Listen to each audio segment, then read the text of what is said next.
G'day guys and welcome! My name is Michael and I am the Dead Aussie Gamer, and welcome to this very special Pathfinder 2nd Edition one-shot. I haven't named it. We didn't even name it. It's a game about kobolds and bards, taverns and drunks, and of course a healthy amount of fire that will be applied to copious amounts of alcohol. So if you guys can come up with a name, throw out the name, let me know. But there you go. Joining me today is, of course, a wonderful cast of amazing performers from all around, with various different channels and podcasts and things that they do. But to tell you a little bit more about themselves and, of course, the characters which they are going to be playing today, I'm going to turn the ball over to my wonderful players, starting with, of course, our GM, not for today, but our GM in general, none other than the delightful Jared. Hello, my friend. Hi, how's it going today? Going absolutely fantastic. Tell us who you are and what are you doing? Sure. I'm getting to play Pathfinder 2nd Edition, and I am playing Lass, the burlesque dancing kobold bard with fans. So it's a lot of that. You could find me over at nvngpodcast.com when I'm not here playing with Michael and these wonderful folk.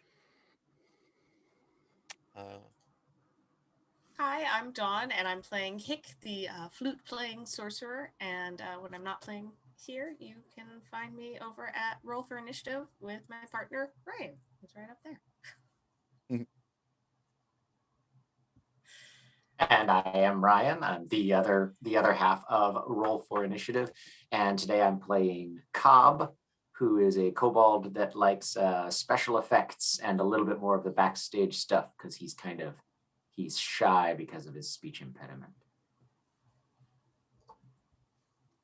And I'm Hefe, writer, world builder, streamer, and I'm currently playing as Beyond, because to be honest, that's all the name we could think of. But yeah, I'll be a fighter because I like to fight.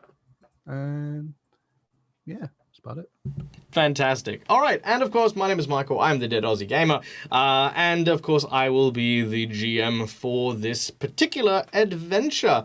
Now, guys, of course, as always, there is a way that you guys will be able to interact and donate to the stream to, of course, help this wonderful channel and these wonderful people get through the harsh winters. And that is, of course, through this series of things that I am typing because I am inept, and Eddie, who is my lovely tech person, has put a bunch of really cool things there. So there it is. We have a bunch of donations which you guys can use to not only support the channel, but also influence the course of the game. For the price of $5, you can award a hero point to one of the players. This hero point will be able to be used in order to get them out of a few dire situations. That being said, they all will indeed start with one hero point to begin. For $10, originally we would have a sin boon, but in this case, because we are playing a one-shot, the $10 reward will simply be a random plot twist. I have with me, of course, as everyone knows, my random plot twist deck. This can definitely make games a lot more interesting, so for $10, we are throwing in random plot twists. For $20, we will give someone a natural 20. Why bother rolling dice when you can just succeed? And keeping in mind, guys, you can also award me a natural 20 as well, if you would like. And I can use it to smash my party into oblivion. So there you go. And for the grand old price of $50, you can grant a mythic boon, a magic item, a wandering NPC, hype up the boss. You basically effectively take the GM role and can basically just do some cool stuff with what is happening in the game. All right. Without any further ado, and without any procrastinating, we are going to start our game, of course, where all games featuring kobolds should start, and that is down in a small warren.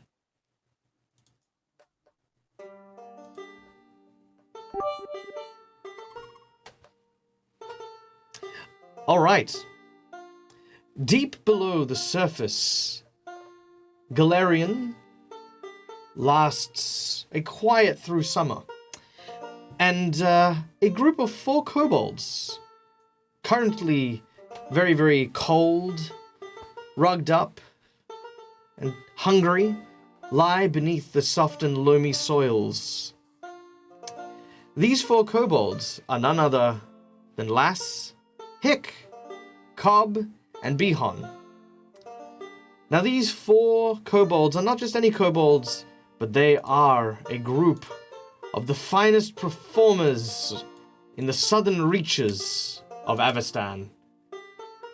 They of course have a very catchy name, one that they spread far and wide to try and earn more money and show off what they're capable of.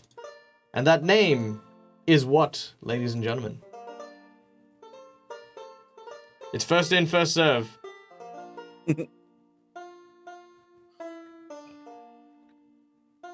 I've stopped them. Oh, that's it. Anyone, even the players can throw in if they'd like. Oh, I like that. Well, that's it. Well, that's it. All right, very well. So the group's name is, of course... Oh, there's one that came in. It was Bardcore. Bardcore. All right, I like that one. We'll go with Bardcore. Very well. The group's name is, of course, none other than Bardcore.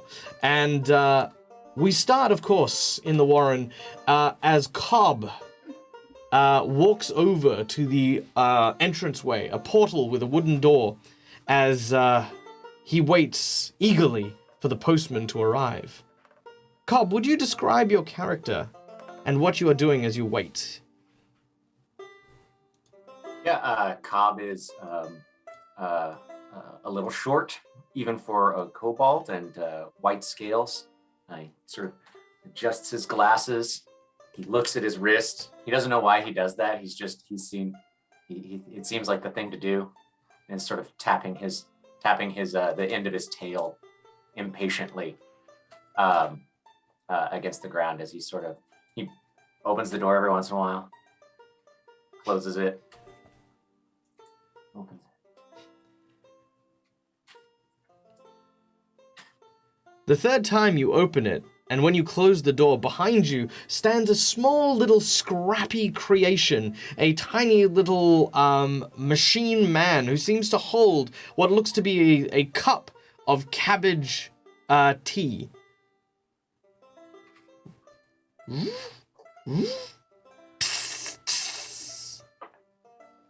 Cobb reaches down and picks it up and slurps it and opens his little maw. Meanwhile, woo! It happily whirs as we go to the back of the Warren, where tuning some of the instruments happens to be a rather nimble-fingered individual, someone who has a very delicate frame and glossy blue scales. That is, of course, Lass. Can you describe your character and how Lass would maintain some of the equipment that is used by Bardcore? So Lass, they are a blue-scaled kobold, and they have very slender frame, even for a kobold. And obviously, they need to eat something. And Lass, every so often, is kind of, using little bits and scraps of pine sap to stick things back together in all the different equipment, poorly made, not doing it very well. They're just trying their best. Their little kobold's heart in it, but it's poorly done. And it's all very tacky. So you can see on their hands there's clumps of fur that when they were touching other things, they were picking up dirt. So it's badly done. If Cobb was here with their mechanical expertise, they would nod in disapproval. In the pantry, though it may be bare except for several bags of salt, Behon, you stand every now and then almost in the same rhythm as Cobb opening the front door to check for the postman. You open the pantry door almost as if you're hoping that it will magically suddenly have something to eat within. describe your character, and of course, what happens to be going through your hunger-addled mind. Well, of course, Bihon is a very fine, pristine figure of a kobold with my bright yellowy skin. And yes, I often hold in my club because I do like to go out clubbing, and the whacking kind. And yeah, as I'm very, very, very hungry, I'm perhaps not the most happiest of kobolds either because I'm hungry, and as well with the thing, I'm very looking for food right now. A tiny little snarl kind of creeps across the side of your face as you hungrily eye your food stores. And meanwhile, trying to distract themselves from the noise the other three are making, Cobb banging on the door, Bihon banging on the pantry, Laz sort of every now and then stretching one of the instruments a little too tightly and creating this piercing noise, is Hick trying to find a moment to sort of just a moment of peace. Can you describe your character and what Hick would be doing to kind of try and de-stress in these circumstances? Someone has cast silence on Hick. An evil wizard is shooed out with a broom. Get out of here, you! There we go. Don't worry, I got it done. I've regained my voice. So, Hick is sitting there, and she's just kind of playing with this little, like, dragon, very crudely carved token that she's got. And it's kind of the, like, every time there's a noise or something, she looks up startled and then, like, tries to calm herself back down. And then looks up startled as somebody else does something and then tries to look back down. Like, very much, like, what was that? Okay, it was just the, what was that? Oh, it's just a, what was that? Oh, it's just the door again. There's definitely a lot of tension and disruption to the peace and calm. As you do this, however, Cobb, you turn to look at the others as there is a knock on the door.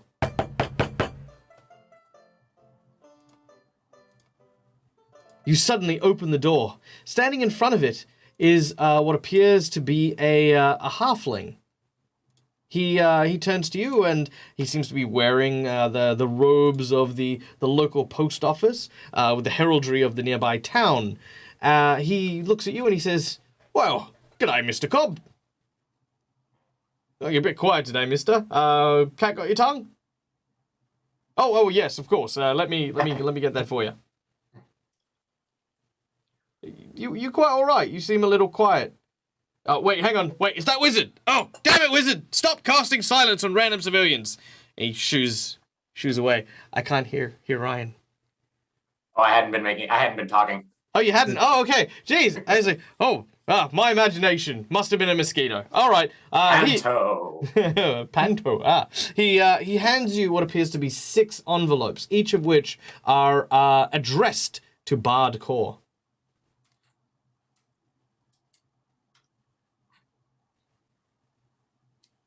And he flicks. Yep. He grabs onto what looks to be a button, and he goes, Yep. "Thank you, sir." He pockets the button and makes his merry, tips his hat, and off he walks. Cobb, you slam the door behind you. You have these letters. Run over to the center of the room and am waving the letters in the air.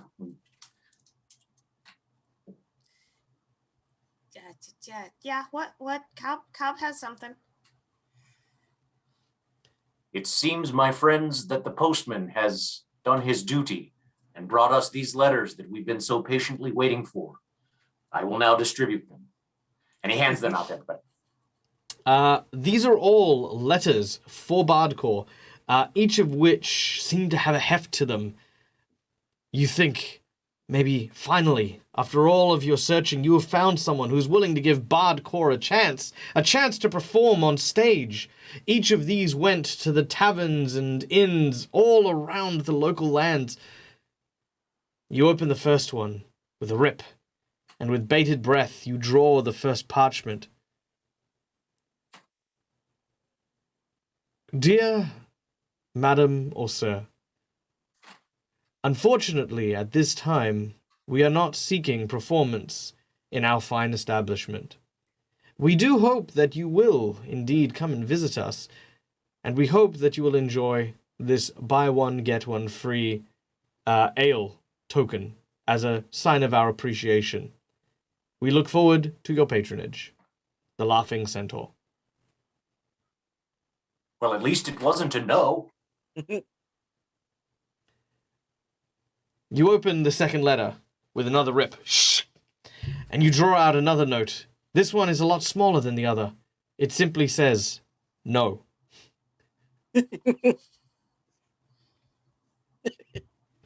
You put that one away. You open the third one. The third one seems to have coffee stains on it. There are several pages to it. You start to read through it, but it's almost like it's written in another language. Cobb, what I need from you is an intelligence check. Just a straight-up intelligence check as you try to decipher the meaning behind the words that are written before you. All right, so that means I click on my character. Nope. Wait. Yep, so if you click on your character in Fantasy Grounds... And then just a straight-up intelligence? Indeed, indeed. You'll need to hit the modifier, where it says bonus. Oh, hit the modifier. Yep. Got you. Am I not seeing it? On your front page, where intelligence Yes, is, there's sir. a little dice. If you hold down left click... Oh, there's the dice. Yep, there you go. Beautiful. Oh, that is not a... That is not the first roll of the game. That is. All right. The letter's upside down. Yeah, it's upside down, but you more or less get the gist of it. It basically on the last few lines says, thanks but no thanks. The Tequila Mockingbird. You put that down. Oh, by the way, I hope you like puns, because I've got a load of these ones. All right. The next letter. You hold your breath, and again, you rip it open. And as you pull it out, this one is addressed from the Laughing Gin and Tonic. And inside, there is a note that says, we think that your band is absolutely amazing. And we think that there is indeed a space for you. However, that space is not here with us. We wish you all the best. Signed, the Buttercup. And once again, you close off this letter. There are 2 more remaining. Your hearts, brace yourself for the next one. You rip this one open and thrust it open and look inside, and as you pull it out, it's an advertising pamphlet. Apparently you can go and get your scales washed. 2 doors down, one of the kobolds is starting up a small business. It's his 10-year-old son who's starting up, it's kind of like, when you sell lemonade on the side. It's like, we'll scrub your scales, we'll, give you a little thing. It's like 1 copper piece. I guess I think that one's for me. Hand it to Beyond. Yeah, behind you pocket that one for later. Very important. Lastly, this one is named the Forge and Foundry. As you open it, it says, to the members of Bardcore, this year we have the pleasure of hosting the Beehive Meadery Festival that is to be held in town. And as such, we have always been in search of unique, talented performers. This year, unfortunately, the talented performers of this town were caught in a terrible accident. A bus that was taking all of the performers from all around the towns to this festival was hit by a troll into another state. As there are no other performers left not with critical injuries, we have asked for Bardcore to attend and perform at our small festival. We hope to see you there, and we will pay a kingly sum of 20 gold pieces for your services.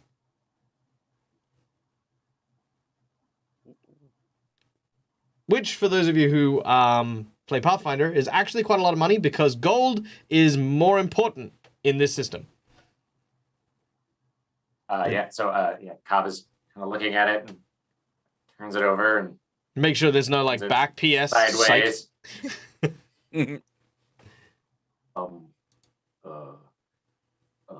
Laz, do you want to? Perhaps it's best that you double check this one.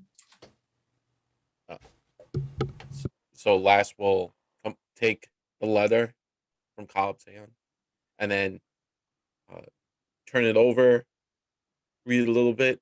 He's like, yeah, no. And tries to hand it back to Cobb. And as Cobb tries to take it out of Lass's fingers, the sticky sap kind of starts to tear at the edges a little bit. And gets out a little vial and pours it on your claw, and it just sort of. Thank you. But now the letter's wet. Oops. Sorry. Just set it on the stage. We should pack. I'm gonna start packing. We should go. We should go now. All right. We actually have a job. This is fantastic. Mm-hmm. A look of joy flows over the group. You finally have it. A chance to perform. This is now your time. This is your moment. You quickly begin to get ready. You start to pack all of your things. Lass, what are you bringing with you as you prepare to go to the Forge and Foundry? Lass will pack their fans that they entertain with, a nice outfit, and that's really it. Most of the stuff they're putting in like a little satchel is just random junk that you wouldn't think is useful, but they're just going to take it. All right. Hick, what are you preparing as you get ready to go? She's getting her flute all put together, and that's it. Just the flute. All right, and Bihon. I shall try and find some kind of mirror or sort of reflective surface, and perhaps it's a little bit hazy and I can't see, and try and like flex me a little bit. I have my club and my shield. Start bashing it as like a drum. Like, dum, dum. Sounds good. I'm ready. All right, and Cobb, what are you doing? Cobb is like gathering up a bunch of sparklers and opening little areas on the little minion-y guy, and like that's his suitcase, and so he's putting like some sparklers in this one and some little snappy poppy things in this one, and a little thing that when he turns it, it lets smoke out of it and all that kind of stuff. And then when he looks around so that nobody can see, and he takes out from under a pile of clothes, it kind of looks like a wand, like a little tiny one-handed club, and there's some bits hanging off of it, and at the top there's like a metal cage, and he kind of like taps at it, blows on it, looks really upset, and says, "Someday I will get you to work." Packs that away. Nice. Your robot companion sort of idles up. Now, for those of you who have ever watched the very old sequel to The Wizard of Oz, Return to Oz, there's a character in it called TikTok, who is this like very rotund copper kind of clockwork thing. This tiny clockwork scrap thing kind of walks like TikTok does, kind of hefts themselves left to right and waddles a little. As it does so, it seems to bring a towel and gives it to Cobb. Always travel with your towel. It whistles and is very, very happy. and is very happy to also carry people's belongings as you prepare the long journey to the town of Brynwood. Now, Brynwood is a beautiful town, surrounded by a massive forest that seems to stretch out and cross through a number of merchant roads. It is very, very lucrative for people to conduct their business here. And Bryn, as it is short form called, is a hub, as it were, for the travelers. The weary and the tired alike make use of the inns and taverns and halfway houses here along the roads along the major cities. As you arrive, the first thing that you see is, of course, the peaceful town and the very, very large wooden gates that seem to keep at bay most of the wilderness surrounding the town. The guards at the front are waving people through as they check the carts, making sure, everyone's just, okay. No roving hordes of bandits. Yes, move along. Thank you. Yes, welcome. Enjoy your stay. As you arrive, the guard doesn't seem to take notice of you, looking clean over your head to the person behind. Step up, step lively. Just, Hey, we're down here. Oh, my dear, I'm so sorry. I didn't see you down there. Welcome to Bryn. Are you here for business or pleasure? Business. Ah, I did see. And what business might that be? I don't see you taking wares or anything to sell. Here to purchase, maybe. No. Wait, we are a band. A band, you say? Not a roving band of miscreants, I hope. No, and she'll pull out her flute. We're a band of musicians. We're the best musicians in the world. Oh, are you? And what? And maybe I've heard of you. What is your name? Band? Wait. Oh no, I forgot. Bardcore. Bardcore. Leans in and whispers. Bardcore. Bardcore. Well, I haven't heard of them, but I'm sure I will hear of them very, very soon. Thank you so much for sharing this with me, and enjoy your stay here in the town of Bryn. Thank you. He allows you to walk past. The next person that walks through goes, hello, Isaac A. Tom here at your service. And he goes, excellent. And what are you here for? Business or pleasure? And, he says, I'm here to sell bread. There you go. You walk your way through the town and can see a wide variety of the merchants setting up for the festival. You can see people rolling out like rows and rows of jars of honey, decorating the stalls with red and black striped streamers. You can see that even the old fruit merchant has gotten some apples and have colored them like bee colors. And they're bee apples, a doctor away, be the best for you, of course. I'm still working on the punchline as he, as you walk through. As we're walking through, Cobb is going to try to grab the edge of a piece of fabric somewhere that's not really being paid attention to, and maybe a stick or something. And he's going to try to collect and grab a couple of things on the sly. Okay. We're going to use a technique that I actually picked up from another RPG called Maximum Apocalypse, and I'm going to ask for a salvage roll. Now, a salvage roll will award you a number of random objects. Rather than telling you find a particular object, it is going to basically be a generic random bit of scrap. At any point in time, you can use that scrap, and I will tell you how much scrap you'll need to make it. So, you can make objects out of this stuff that you collect. Anyone who wishes to, in order to find scrap, may make let's go with a sleight of hand check, as you are trying to kind of take stuff without people really noticing. Where would I find that? I find thievery. Oh, it's thievery, sorry. Yep, my bad. Ooh. would like to find some scraps of food. Okay, yeah, we can go for scraps of food. Yep. Okay, wow, with a 28. Jeez, okay, so that is 1, 2, 3, 4. Okay, so that is that plus 2. You find 5 pieces of assorted scrap among the stuff here. Now, this can be metal objects, these can be bits of fabric, they can be just unattended bits of glassware, whatever they are that you've just gotten 5 units of scrap. So with what I have been able to find, he, as we're walking, is cobbling it together so that off of the back of Let's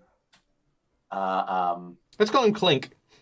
Clink, off the back of Clink, there is now a banner with some sparkly glass, like light catchers, that says Bardcore and has like a kobold face on the left that's like screaming with X's for eyes, and a flute and a drum on the right, because those are our instruments.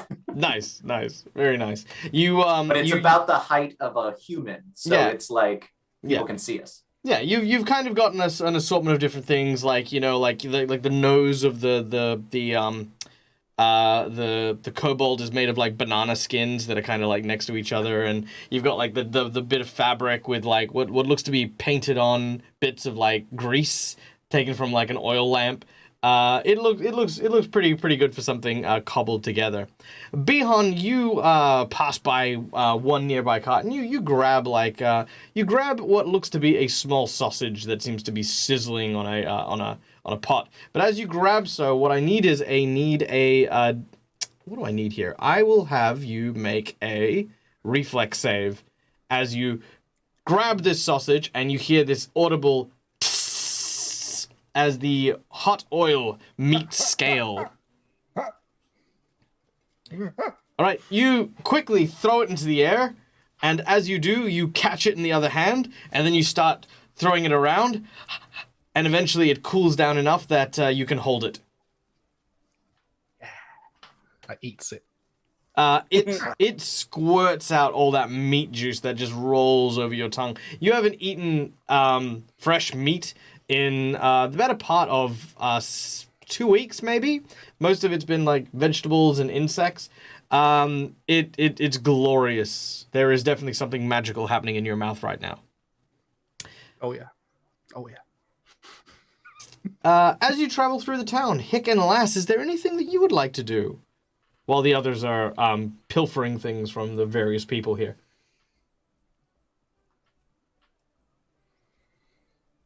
Hick is just kind of trying to like learn the layout of the town, like eyes darting all around and like paying attention to who's here. Oh yeah, you can see the layout of the town is pretty simple. You can see a large blacksmith and a water wheel by what looks to be a small stream that seems to come down from a nearby mountain. You can see a small general store and a tailor, as well as a series of these merchants that are lined up on the main road. The residential buildings are just behind that, and even further behind there is a church to Shaylin, the god of art, as well as a bank, which is also a serving church to Abdar, the god of commerce and civilization. Now, just further ahead along the main road, you can see, of course, your destination as well, as a wooden sign swings listlessly in the summer breeze, the Forge and Foundry. It is adjacent to the blacksmith, where you can obviously see a number of people, especially adventurers and people who are getting horseshoes made for their various mounts. They're making use of this place both as a place for adventurers as well as a stop for travelers. Lass? So Lass would like to see if they could bargain for some honey, because Lass likes really sticky stuff. All right. Nearby, you find a small child. And this small child has a basket, a hand-woven basket filled with very small jars of honey. You feel a couple of things. First of all, that's honey and I want it. And number two, the little girl's probably going to accept a sweeter deal than probably some of the more more experienced adults that have set up their proper stores. You walk up to the small child. Hi. May I have some honey, please? Well, I'm not giving away my honey. If you'd like, I can sell you some. What if we traded? No offense, mister, but you don't look like you have very much.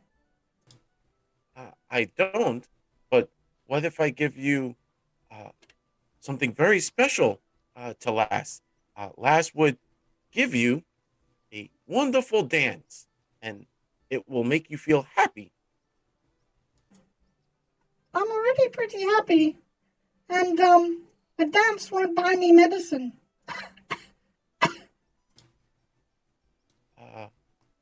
It is at this But- point you realize that this kid's a pro.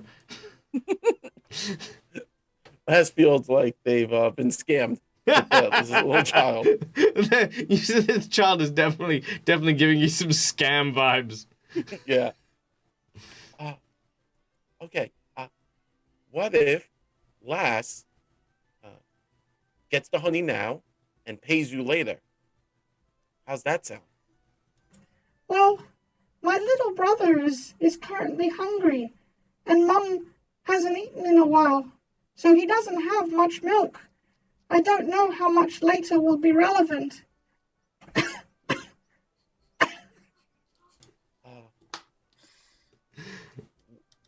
Your move, Haas. Oh, yes, that is a problem. Okay, what if I got you milk and I traded the milk for honey? You have milk? I can get you milk. Well, my brother, you see, he needs special milk, fresh milk. If you can bring me fresh milk, then I can give you some honey.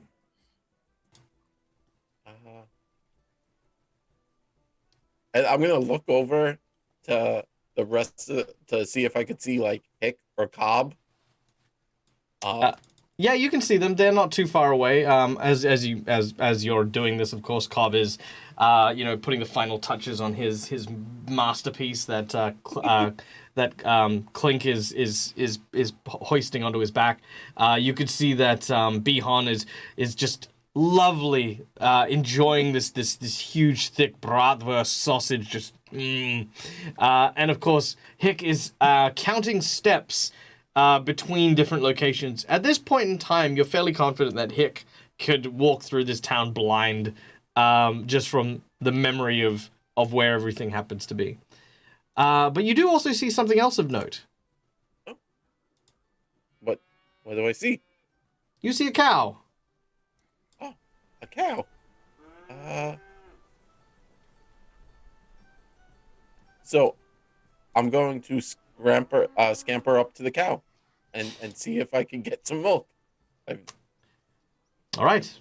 Cobb, Hick, Bihan. You see Lass slowly making their way towards what looks to be a small, I guess it's like there's like 4 cows and they harvest milk and cheese here. It's a kind of very, it's not a dairy farm per se. It's just kind of like a small, like mom and pop kind of little thing. And he's sneaking over in that direction. Tapping Hick on the shoulder. Yeah. Oh, yeah. I see. What? Hey, Lass, what you doing? I gotta get milk. Oh, okay. I want honey, and the little kid over there with the honey won't give me honey unless I get milk. So I'm gonna go get some milk. Wanna help me get some milk? Sure. All right. I want people to get milk. You make your way over towards the stable. There you can see that 2 of the actual little tiny places where they put the cows are empty. But of course, the remaining 2 contain 2 very fat, very happy, very docile looking cows. Both seem to be chewing happily on several bales of hay. And next to them is a small stool, as well as a milk cylinder, whatever they call those things. You know the ones. Yeah. Bottle? But it's not. No, the bottles are kind of like the glass thing. It's kind of like a wooden thing that they use, like almost like cylinders. I don't know how to describe it. Oh, like a butter churn. Oh. Yeah, kind of like that. Mm-hmm. Okay, gotcha. Cobb will grab a handful of the hay and like holding it up, trying to like get one of the cows to kind of like come this direction. Oh, it absolutely does. As it's sort of chewing, it looks over to Cobb and goes, walking it towards Laz. and just sort of lumbers over a little bit and opens its mouth and it sort of starts edging its way out of the stable.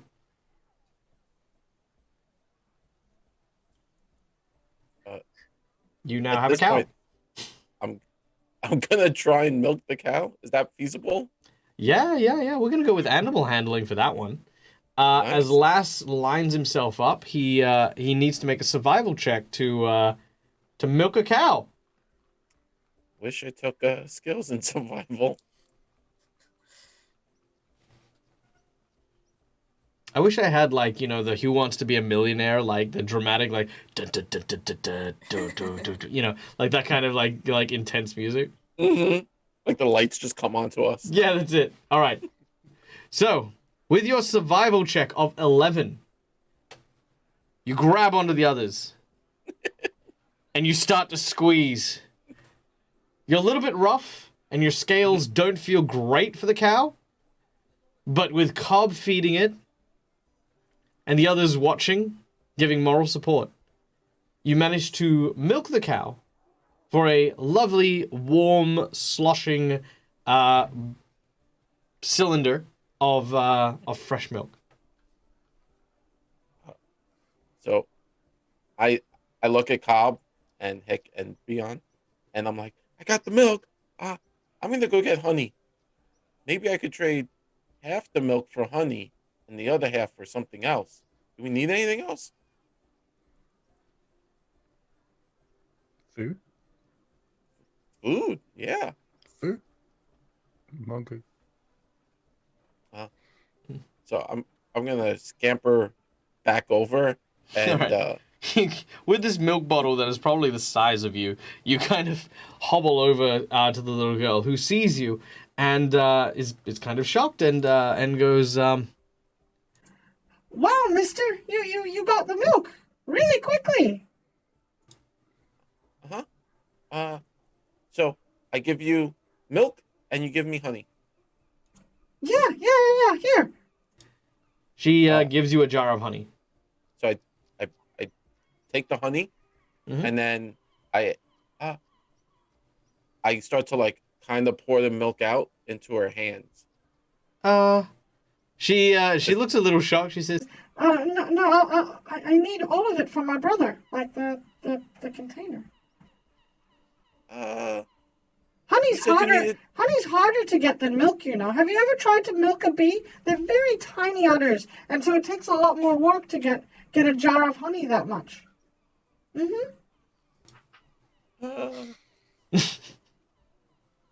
gonna say Lass believes that. As like, Lass has never tried to milk a bee. I'm sorry. Well, okay. Yeah, you can have the rest of the milk, but do you know where we could get food? Yeah. The Forge and Foundry has food, tasty food too. No, we can't afford to eat there. Probably because you spend so much time milking bees. Well, it's the only work that we can do with our tiny hands. I understand that. Thank you.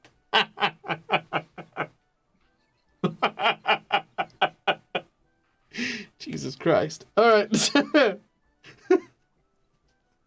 With that being said, and with this very awkward encounter now completed, everyone will gain an additional hero point in the quest that I am only going to now name Last Got Milk. And you manage to make your way to the Forge and Foundry, which is, of course, the location of where you are supposed to meet with the owner for your particular job. Now, let us see pictures. Boop. Oh, awesome. Thanks, sign. Go away, you. There we go. All right. Now, as you enter the tavern, what you see, of course, is basically a quiet tavern. The chairs and tables have been knocked aside, and what looks to be a satyr seems to sit with a very sad look on his face. A fire burns softly in the corner of the room, and as he sees you enter, he very ricketedly gets to his feet and he goes, "Oh, I'm sorry, my kobold friends. I know you've come a long way. I'm terribly sorry. The place is just an absolute mess."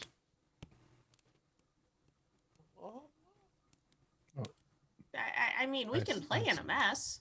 Oh, well, unfortunately, there would not be much for you to play, I'm afraid. You see, well, pardon my manners. I am Adazi, the owner of this fine establishment, and well, you see, well, we were robbed during the mead festival, and the bastards didn't take gold. No, they took all the damn mead. Now, I can't rightly have a mead festival without mead. Oh, the town's guards have already been looking high and low, but I keep telling them that the beasts couldn't have gone far. There were several large barrels that were taken, but they won't listen to old Adazi. They think that old Adazi's been hitting the bottle a bit too much, and maybe I have. But that's none of their business. My wife is a bitch. And he sort of snorts and then sort of drinks from his little water skin. Less and honey. Yes. So I walk over to Adazi and I just push my honey up towards him. And I'm like, "Honey?" Oh, thank you, kind soul.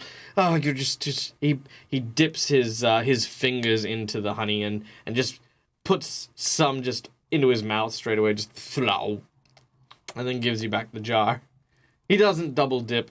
He's got some courtesy, not much, but you know.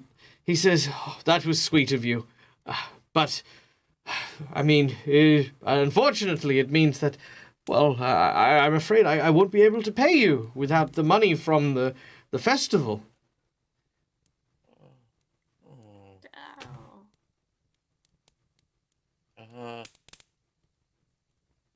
I mean, wait, if you have the mead back, you can pay us? Oh yes, if I had the mead back, of course. I would sing, of course, of our grand mead festival and ensure that this place was packed from front to back. Oh.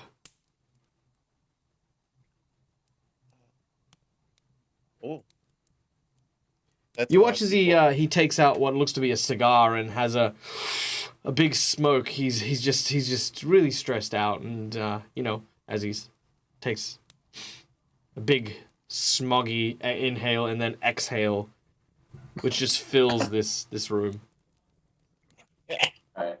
Abba's gonna grab a glass disc from somewhere inside of Clink and hold it two-handed up to one eye and just start looking around the room. All right. As looking you begin for clues. Looking for clues. Very well. Okay.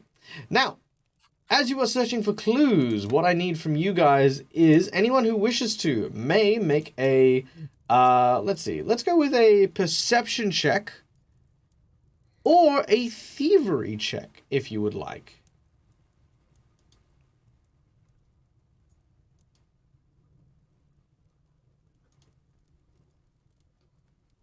Ooh, wow. Okay, fine, be that way.